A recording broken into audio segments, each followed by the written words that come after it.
16वें तीर्थंकर शांतिनाथ जी। इसी जम्बू द्वीप के भरत क्षेत्र में रत्नपुर नाम का नगर है। उस नगर का राजा श्री शेण था।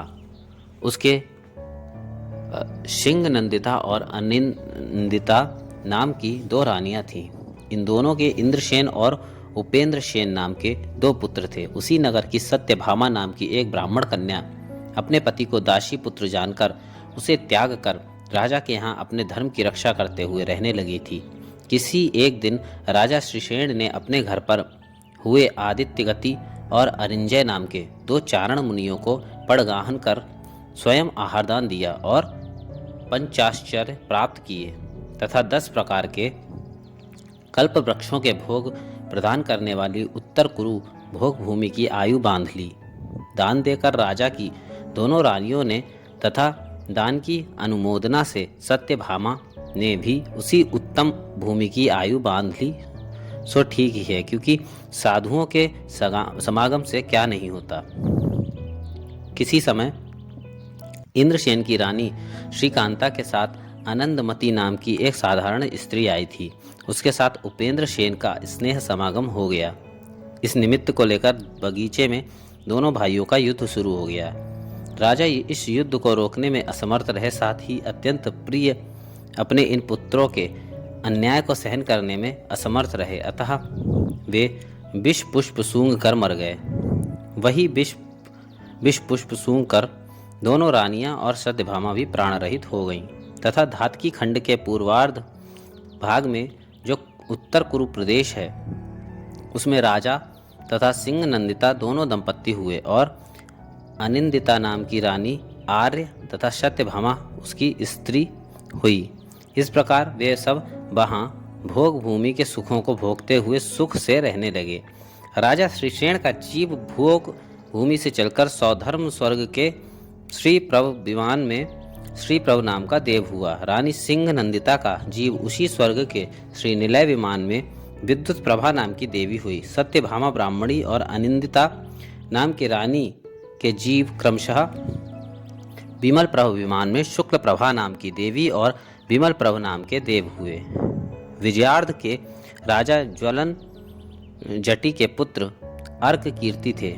उस अर्क कीर्ति की ज्योतिर्माला रानी से राजा श्रीशेण का जीव श्री प्रभ विमान से स्वर्ग में आकर अमित तेज नाम का पुत्र हुआ है। सिंह नंदिता का जीव अमित तेज की ज्योति प्रभा नाम की स्त्री हुई। देवी अनंदिता का जीव श्री विजय हुआ और सत्यभामा का जीव अमित तेज की बहन सुतारा हुआ है। यह अमित तेज विद्याधर समस्त पर्वों में उपवास करता था। दोनों श्रेणियों का अधिपति होने से वह सब विद्याधरों का राजा था। किसी एक दिन दंबर नामक चारण रिद्धिधारी मुनि को विधि पूर्वक आहार दान देकर पंचाश्चर्य प्राप्त किए। किसी समय अमितेज और विजय दोनों ने मुनि के मुख से अपनी आयु 1 मास मात्र है ऐसा जानकर अपने पुत्रों को राज्य दे दिया और बड़े आदर से अष्टाहिका पूजा की तथा नंदन नामक मुनि के समीप चंदन वन में सब परिग्रह त्याग कर प्रायोपगमन संन्यास धारण कर लिया। अंत में समाधि मरण कर शुद्ध बुद्धि का धारक अमित तेज 13वें स्वर्ग के नंद्यावर्त विमान में रविचूल नाम का देव हुआ और श्री विजय भी इसी स्वर्ग के स्वस्तिक विमान में मणिचूल नाम का देव हुआ। वहां के भोगों का अनुभव करके रविचूल नाम का देव नंद्यावर्त विमान से च्युत होकर जम्बू द्वीप के पूर्व विदेह क्षेत्र में स्थित वत्सकावती देश की प्रभा करी नगरी के राजा स्तिमित सागर और उनकी रानी वसुंधरा के अपराजित नाम का पुत्र हुआ। मणिचूल देव भी स्वस्तिक विमान से च्युत होकर उसी राजा की अनुमति नाम की रानी के अनंत वीर नाम का लक्ष्मी संपन्न पुत्र हुआ। ये दोनों भाई बलभद्र और अर्धचक्री नारायण पद के धारक हुए तथा दमितारी नाम के प्रति नारायण को मारकर चक्र रत्न को प्राप्त कर बहुत काल तक राज्य के उत्तम सुखों का अनुभव करते रहे। किसी समय अनंत वीर के मरण से बलभद्र अपराजित पहले तो बहुत दुखी हुए, जब प्रबुद्ध हुए तब अनंत सेन नामक पुत्र के लिए राज्य देकर यशोधर मुनिराज के समीप दीक्षा धारण कर ली। वे तीसरा अवधि ज्ञान प्राप्त कर अत्यंत शांत हो गए और 30 दिन का संन्यास लेकर अच्युत स्वर्ग में इंद्र हो गए। इधर अनंतवीर नाम नारायण नरक गया था। वहां पर जाकर धरणेन्द्र ने उसे समझा बुझाकर सम्यक ग्रहण कराया। उसके प्रभाव से वह अनंत वीर नरक से निकलकर जम्बूद्वीप संबंधी भरत क्षेत्र के विजयार्ध पर्वत की उत्तर श्रेणी के राजा मेघवाहन की रानी मेघ मालिनी से मेघनाथ नाम का पुत्र हो गया। कालांतर में दीक्षा लेकर आयु के अंत में मरकर तपश्चरण के प्रभाव से अच्युत स्वर्ग में प्रतीन्द्र हो गए और इंद्र के साथ उत्तम प्रीति रखकर स्वर्ग सुख का अनुभव करने लगे।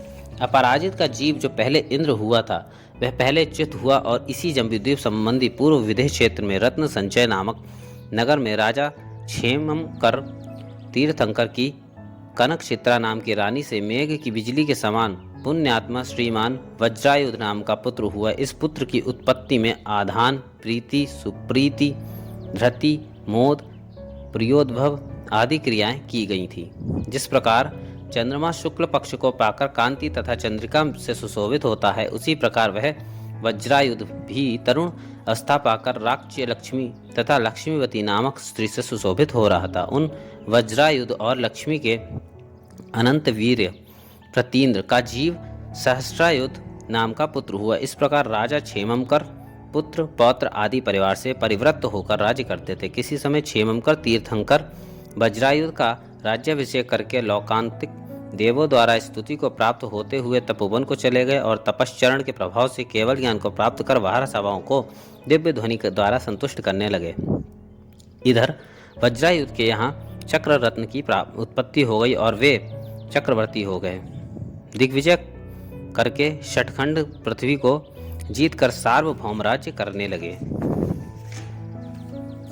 किसी समय नाती के केवल ज्ञान का उत्सव देखने में वज्रायुध चक्रवर्ती को भी आत्मज्ञान हो गया, जिससे उन्होंने सहस्त्रायुध पुत्र को राज्य देकर क्षेमकर तीर्थंकर के समीप पहुंचकर दीक्षा ग्रहण कर ली। दीक्षा के बाद ही उन्होंने सिद्धिगिरि पर्वत पर जाकर 1 वर्ष के लिए प्रतिमा योग धारण कर लिया। उनके चरणों का आश्रय पाकर सर्पों की बहुत सी पामियां तैयार हो गईं। सो ठीक ही है, क्योंकि महापुरुष चरणों में लगे हुए शत्रुओं को भी बढ़ाते हैं। उनके शरीर के चारों तरफ सघन रूप से जमी हुई लताएं भी मानो उनके परिणामों की कोमलता को प्राप्त करने के लिए उन मुनिराज के पास जा पहुंची थी। इधर वज्रायुध के पुत्र सहस्रायुध को भी किसी कारण से वैराग्य हो गया। उन्होंने अपना राज्य शतवली को दे दिया, सब प्रकार की इच्छाएं छोड़ दी और पिहिताश्रव नाम के मुनिराज के पास उत्तम संयम धारण कर लिया। जब पिता वज्रायुध मुनि का 1 वर्ष का योग समाप्त हो गया, तब वे सहस्रायुध मुनि उन्हीं के समीप जा पहुंचे। पिता पुत्र दोनों ने चिरकाल तक दुस्सह तपस्या की। अंत में वे वैभार पर्वत के अग्रभाग पर जा पहुंचे। वहां उन्होंने शरीर से स्नेह रहित हो संन्यास मरण कर लिया और ऊर्ध्व ग्रैवेयक के नीचे के सोमनस नामक विमान में बड़ी रिद्धि के धारक अहमिंद्र हुए। इसी जम्बूद्वीप के पूर्व विदेह क्षेत्र में पुष्प कलावती नाम का देश है। उसकी पुंडरीकिणी नगरी में राजा घनरथ राज्य करते थे। उनकी मनोहरा नाम की सुंदर रानी थी। वज्रायुध का जीव ग्रैवेयक से च्युत होकर उन्हीं दोनों के मेघरथ नाम का पुत्र हुआ। उसके जन्म के पहले गर्भाधान आदि क्रियाएं हुई थीं।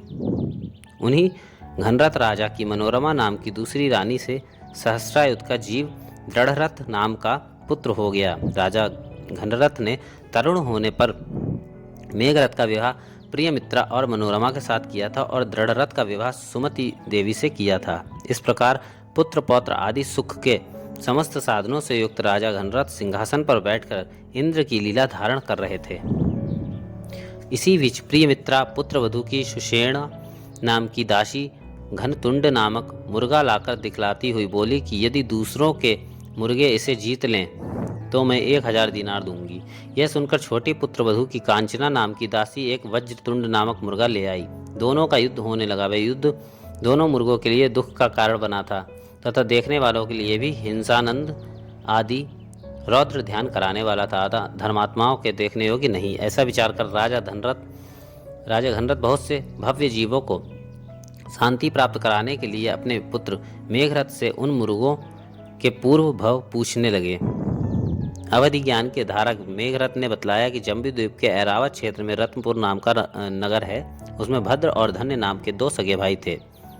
दोनों ही गाड़ी चलाने का काम करते थे। एक दिन दोनों भाई नदी के किनारे बैल के निमित्त लड़ पड़े और मरकर नदी के किनारे श्वेत कर्ण ताम्र कर्ण नाम के जंगली हाथी हुए। वहां भी पूर्व वैर के संस्कार से लड़कर मरे और दोनों भैंसे हुए। पुनः लड़कर मरे और मेढ़ा हुए। मेढ़े भी परस्पर में लड़े और ये दोनों मुर्गे हुए। 2 विद्याधर हम लोगों से मिलने के लिए यहाँ आए थे और विद्या से इन मुर्गों में प्रविष्ट होकर इन्हें और अधिक शक्तिशाली बना रहे हैं। इस तरह मेघरथ ने सब समाचार सुनकर उन विद्याधरों ने अपना स्वरूप प्रकट किया। राजा घनरथ और कुमार मेघरथ की पूजा की तथा गोवर्धन मुनिराज के समीप जाकर दीक्षा ग्रहण कर ली। उन दोनों मुर्गों ने भी अपना पूर्व भव का संबंध जानकर परस्पर का बंधा हुआ वैर छोड़ दिया और अंत में साहस के साथ संन्यास धारण किया एवं भूत रमण तथा देव रमण नामक वन में ताम्रचूल और कनकचूल नाम के भूजातीय व्यंतर हुए। उसी समय वे देव पुंडरीकिड़ी नगरी में आए और प्रेम से मेघरथ युवराज की पूजा कर अपने मुर्गे के भाव को बतलाकर परमोपकारी मानकर कुछ प्रत्युपकार करने की प्रार्थना करने लगे। अंत में उन दोनों देवों ने कहा कि आप मानुषोत्तर पर्वत के भीतर विद्यमान समस्त संसार को देख लीजिए। हम लोगों के द्वारा आपका कम से कम यही उपकार हो जावे। देवों के ऐसा कहने पर कुमार ने जब तथास्तु कहकर स्वीकृति प्रदान कर दी, तब देवों ने कुमार को उनके आप्तजनों के साथ अपने रिद्धियों से युक्त विमान में बैठाया और आकाश मार्ग में ले जाकर यथाक्रम से चलते चलते सुंदर देश दिखलाए। वे बतलाते जाते थे कि यह पहला भारत क्षेत्र है, यह हेमवत है इत्यादि रूप से सभी क्षेत्र पर्वतों को दिखलाते हुए मनुष्योत्तर पर्वत के भीतर के सभी अकृत्रिम चैत्यालयों की वंदना करा दी। तदंतर बड़े उत्सव से युक्त नगर में वापस आ गए। आचार्य कहते हैं कि जो मनुष्य अपने उपकारी का प्रत्युपकार नहीं करता है, वह गंध रहित पुष्प के सदृश जीवित भी मृत कवत है। घनरथ महाराज तीर्थंकर थे। किसी दिन विरक्त होकर दीक्षित हो गए। इधर मेघरथ महाराज के दंवर नामक रिद्धि का धारी मुनि को आहार दान देकर पंचाश्चर्य प्राप्त किए। कभी नंदीश्वर पूर्व में महापूजा कर रात्रि में प्रतिमा योग से ध्यान करते थे और इंद्रों द्वारा पूजा को प्राप्त होते थे। किसी दिन धनरथ तीर्थंकर के संवशरण में धर्मोपदेश को सुनकर संसार शरीर भोगों से विरक्त हो गए और अपने पुत्र को राज्य देकर दृढ़रथ भाई और अन्य 7,000 राजाओं के साथ दीक्षित होकर 11 अंगों के पाठी हो गए और 16 कारण भावनाओं से तीर्थंकर नाम कर्म का बंद कर लिया। अत्यंत धीर वीर मेघरथ ने दृढ़ रथ के साथ नमस्तिकलक पर्वत पर आकर 1 महीने का प्रायोपगमन संन्यास धारण कर शरीर छोड़कर अहमिंद्र पद प्राप्त कर लिया। ये अहमिंद्र ही शांतिनाथ तीर्थंकर हुए हैं। शांतिनाथ का जन्म कुरु जांगल देश की हस्तिनापुर राजधानी में कश्यप गोत्रीय राजा विश्वसेन राज्य करते थे। उनकी रानी का नाम ऐरावती था। भगवान शांतिनाथ के गर्भ में आने के 6 महीने पहले ही इंद्र की आज्ञा से हस्तिनापुर नगर में माता के आंगन में रत्नों की वर्षा होने लगी और श्री ही घृति आदि देवियां माता की सेवा में तत्पर हो गईं। भादोवदी सप्तमी के दिन भरणी नक्षत्र में रानी ने गर्भ धारण किया। उस समय स्वर्ग से देवों ने आकर तीर्थंकर महापुरुष का गर्भ महोत्सव बनाया और माता पिता की पूजा की।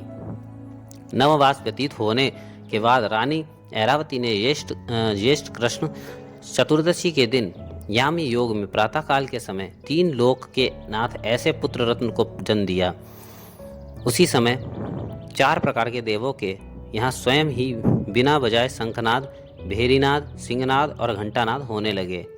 शौधर्मेंद्र ऐरावत हाथी पर चढ़कर इंद्राणी और असंख्य देवगणों सहित नगर में आया तथा भगवान को सुमेरु पर्वत पर ले जाकर जन्माभिषेक मनाया। अभिषेक के अनंतर भगवान को अनेकों वस्त्रालंकारों से विभूषित करके उनका शांतिनाथ यह नाम रखा।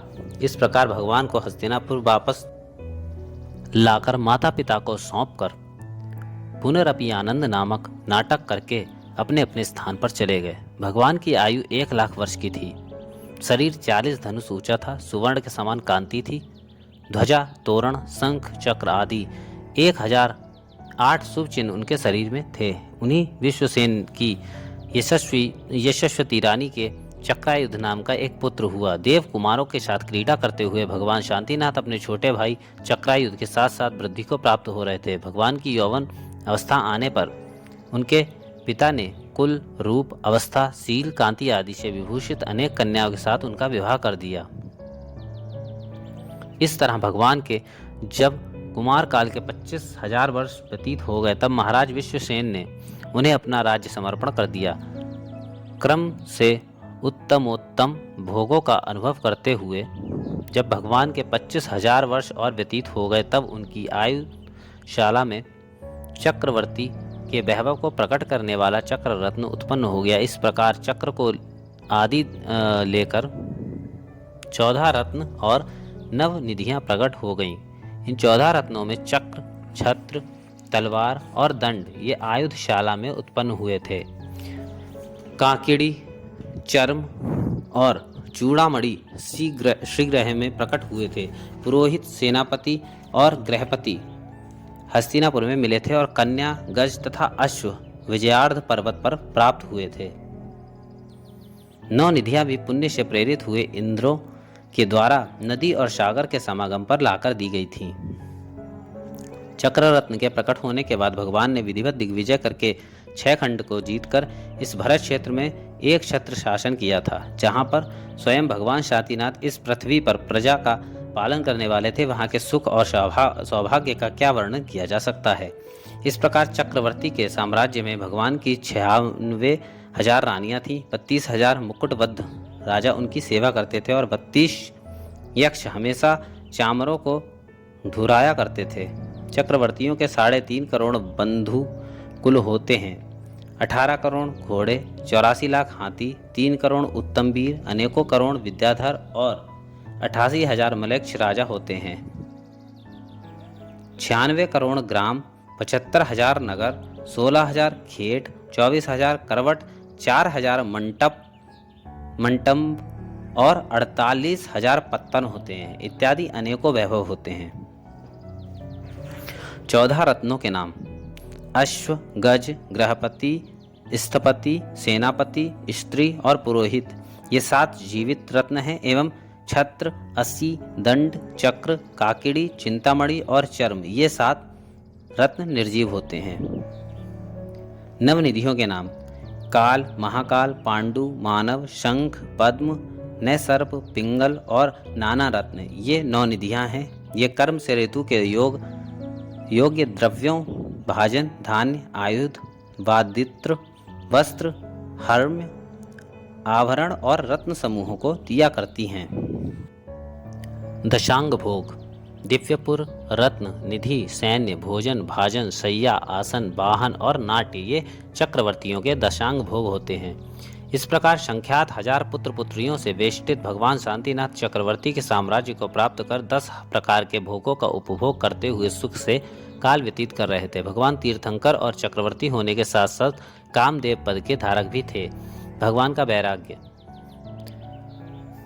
जब भगवान के 25,000 वर्ष साम्राज्य पद में व्यतीत हो गए तब एक समय अलंकार गृह के भीतर अलंकार धारण करते हुए उन्हें दर्पण में अपने 2 प्रतिबिंब दिखाई दिए। उसी समय उन्हें आत्मज्ञान उत्पन्न हो गया और पूर्व जन्म का स्मरण भी हो गया। तब भगवान संसार, शरीर और भोगों के स्वरूप का विचार करते हुए विरक्त हो गए। उसी समय लौकांतिक देवों ने आकर अनेकों स्तुतियों से पूजा स्तुति की।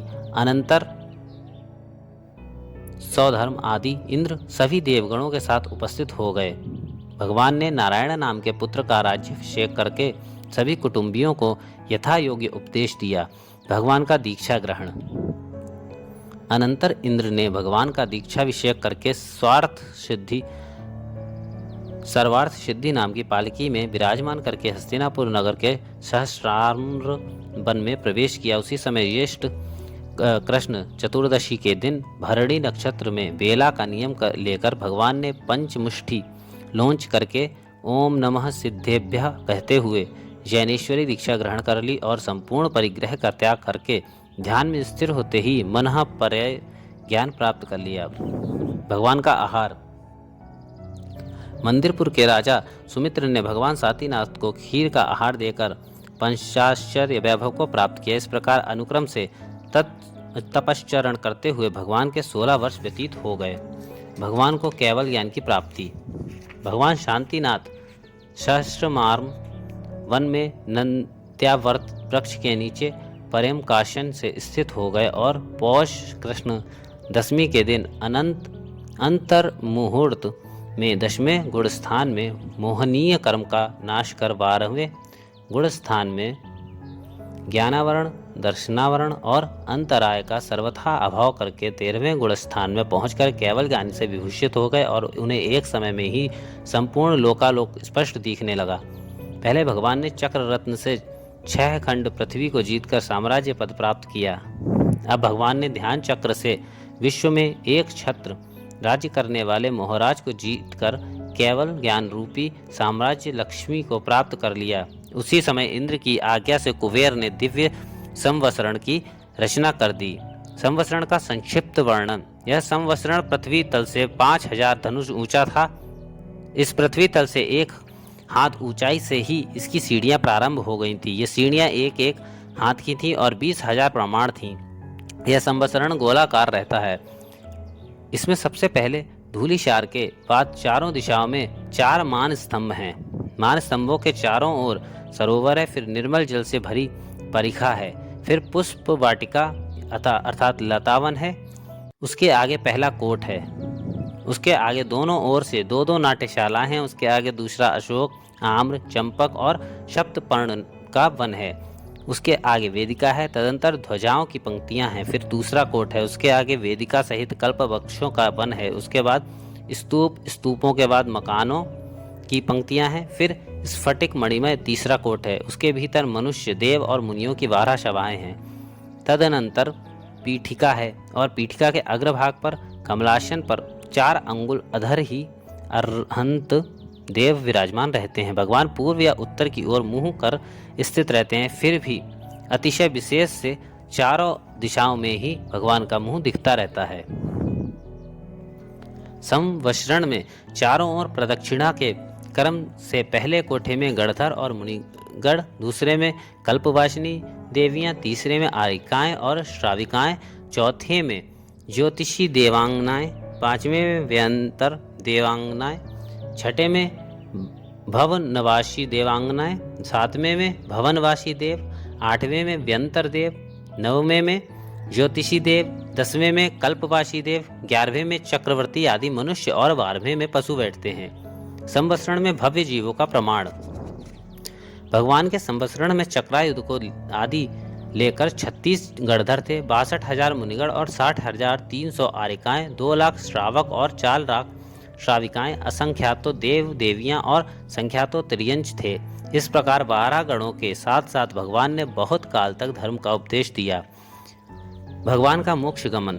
जब भगवान की आयु 1 माह शेष रह गई तब वे सम्मेद शिखर पर आए और विहार बंद कर अचल योग से विराजमान हो गए। ज्येष्ठ कृष्ण चतुर्दशी के दिन भगवान चतुर्थ शुक्ल ध्यान के द्वारा चारों अघातियां कर्मों का नाश कर एक समय में लोक के अग्रभाग पर जाकर विराजमान हो गए। वे नित्य निरंजन कृत्य सिद्ध हो गए। उसी समय इंद्रादि 4 प्रकार के देवों ने आकर निर्वाण कल्याणक की पूजा की और अंतिम संस्कार करके भस्म से अपने ललाट आदि उत्तमांगों को पवित्र कर स्वस्थान को चले गए। ये शांतिनाथ भगवान तीर्थंकर होने से 12वें भव पूर्व राजा श्री शेण थे और मुनि को आहार दान देने के प्रभाव से योग भूमि में गए थे। फिर देव हुए, फिर विद्याधर हुए, फिर देव हुए, फिर बलभद्र हुए, फिर देव हुए, फिर वज्रायुध चक्रवर्ती हुए। उस भव में इन्होंने दीक्षा ली थी और 1 वर्ष का योग धारण कर खड़े हो गए थे। तब इनके शरीर पर लताएं चढ़ गई थीं, सर्पों ने बामी बना ली थी, पंछियों ने घोंसले बना लिए थे और ये वज्रायुध मुनिराज ध्यान में लीन रहे थे। अनंतर अहमिंद्र हुए, फिर मेघरथ राजा हुए। उस भव में इन्होंने दीक्षा लेकर घोर तपश्चरण करते हुए 16 कारण भावनाओं का चिंतन किया था और उसके प्रभाव से तीर्थंकर प्रकृति का बंद कर लिया था। फिर वहां से सर्वार्थ सिद्धि में अहमिंद्र हुए। फिर वहां से आकर जगत को शांति प्रदान करने वाले 16वें तीर्थंकर और 5म चक्रवर्ती ऐसे शांतिनाथ भगवान हुए। उत्तर पुराण में श्री गुणभद्र स्वामी कहते हैं कि संसार में अन्य लोगों की बात जाने दीजिए, श्री शांतिनाथ जिनेन्द्र को छोड़कर भगवान तीर्थंकरों में ऐसा कौन है जिसने पूर्व के 12 भवों में से प्रत्येक भव में बहुत सारी वृद्धि प्राप्त की हो। इसलिए हे विद्वान लोगों, यदि तुम शांति चाहते हो तो सबसे उत्तम और सबका भला करने वाले श्री शांतिनाथ जिनेन्द्र का निरंतर ध्यान करते रहो। यही कारण है कि आज भी भव्य जीव शांति प्राप्ति के लिए श्री शांतिनाथ की आराधना करते हैं। पुष्पदंत तीर्थंकर से लेकर 7 तीर्थंकरों तक उनके तीर्थकाल में धर्म की विच्छित्ति हुई। अतः धर्मनाथ तीर्थंकर के बाद पौनपल्य अंतर पावपल्य काल तक इस भरत क्षेत्र के आर्यखंड में धर्म का विच्छेद हो गया, अर्थात हुंडाव सर्पिणी के दोष से उस पावपल्य प्रमाण काल तक दीक्षा लेने वालों का अभाव हो जाने से धर्म रूपी सूर्य अस्त हो गया था।